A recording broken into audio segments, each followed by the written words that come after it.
Butterfly एक ऐसा creature जिसका नाम सुनते ही एक कलरफुल, प्लेजेंट और वाइब्रेंट बटरफ्लाई की इमेज बनती है।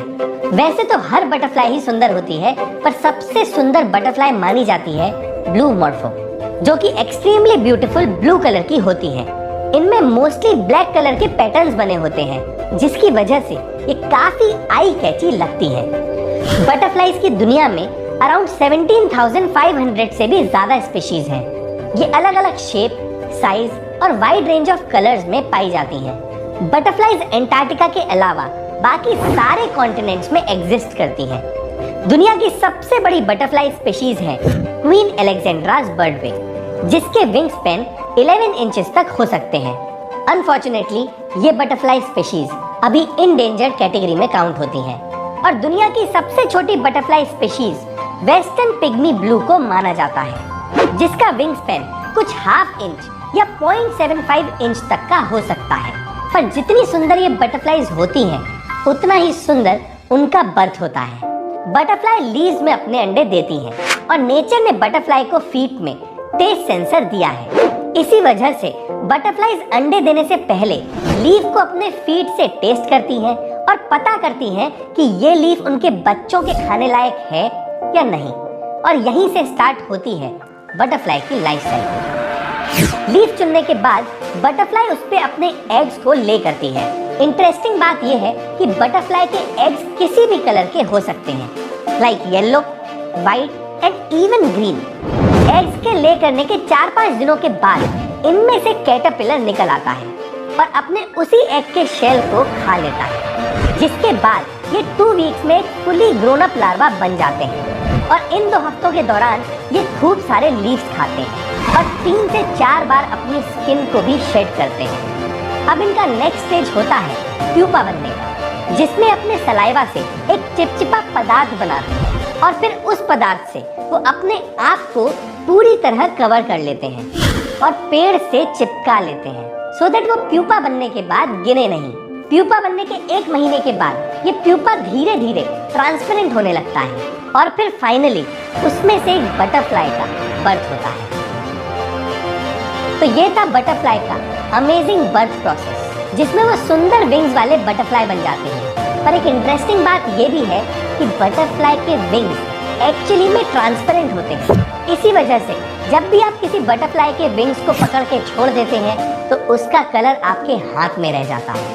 और अगर आपको ये सुन के हैरानी हुई, तो आपको बटरफ्लाई की ये ट्रेड जरूर सुननी चाहिए। Butterflies are like solar panels. Butterflies cold blooded creatures हैं। इनफैक्ट अगर बटरफ्लाईज 86 डिग्री फ़ारेनहाइट के बॉडी टेम्परेचर को मेंटेन ना करें, तो वो उड़ भी नहीं पाएंगे। और इसीलिए बटरफ्लाईज अपने पंख फैलाए सनलाइट में रेस्ट करती हुई दिखती हैं, जहां वो अपने विंग्स में सोलर एनर्जी से हीट स्टोर कर लेती हैं और फिर उड़ पाती हैं। This is really amazing.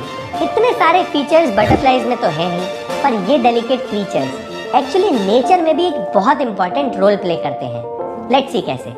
Number 1, butterflies are indicator species.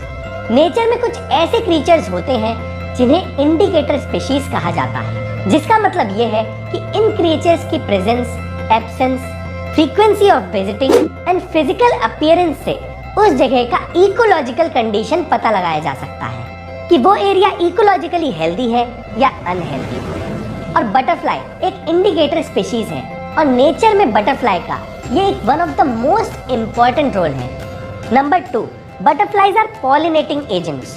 Butterfly ज्यादातर फ्लावर के नेक्टर पे फीड करती हैं और ऑब्वियसली वो फ्लावर के आसपास आती जाती रहती हैं। वो एक से दूसरे फ्लावर्स में जब उड़ के जाती हैं, तो उनके पैर और बाकी बॉडीज में पॉलन ग्रेन्स चिपक जाती हैं, जो कि प्लांट के रिप्रोडक्शन का बहुत ही इंपॉर्टेंट पार्ट है। Number 3, butterflies are biological pest control.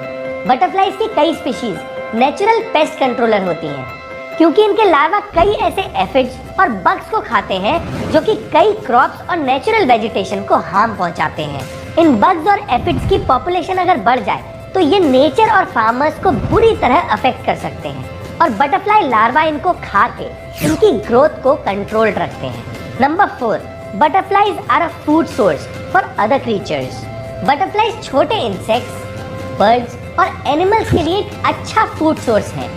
Butterflies को एग्स, लार्वा और कई सारे फॉर्म में बहुत सारे क्रिएचर्स खाते हैं। ये फूड चेन का एक इम्पॉर्टेंट पार्ट है जिनके बिना फूड चेन का बैलेंस बिगड़ सकता है। बटरफ्लाईज जितने सुंदर क्रिएचर्स हैं उतना ही इम्पॉर्टेंट उनका नेचर में एग्जिस्टेंस है, पर अनफॉर्चुनेटली बटरफ्लाईज भी ह्यूमन एक्टिविटीज के इफेक्ट से बच नहीं पाए। बढ़ते cities, use of chemical fertilisers, habitat loss और क्लाइमेट चेंज से इन डेलिकेट क्रीचर्स का जिंदा रहना अब मुश्किल होता जा रहा है और इसीलिए हम सबको इंडिविजुअली कुछ ना कुछ स्टेप्स लेने चाहिए जो इनके फेवर में हो, जैसे कि केमिकल फर्टिलाइजर्स, पेस्ट कंट्रोलर्स का इस्तेमाल बंद कर देना चाहिए। छोटे छोटे किचन गार्डन्स और टेरेस में गार्डन्स मेंटेन करने चाहिए और एग्जॉटिक बटरफ्लाईज की ट्रेड में किसी भी तरह का कंट्रीब्यूशन नहीं करना चाहिए। तो अगर आपको लगता है कि आपने इस वीडियो से कुछ इम्पोर्टेंट सीखा तो इस वीडियो को शेयर करके ज़्यादा से ज़्यादा लोगों को बटरफ्लाई की इम्पोर्टेंस के बारे में बताइएगा, क्योंकि जितने ज़्यादा लोग इनकी इम्पोर्टेंस को समझेंगे उतने ही ज़्यादा बटरफ्लाईज को बचाया जा सकेगा। That's it for this video.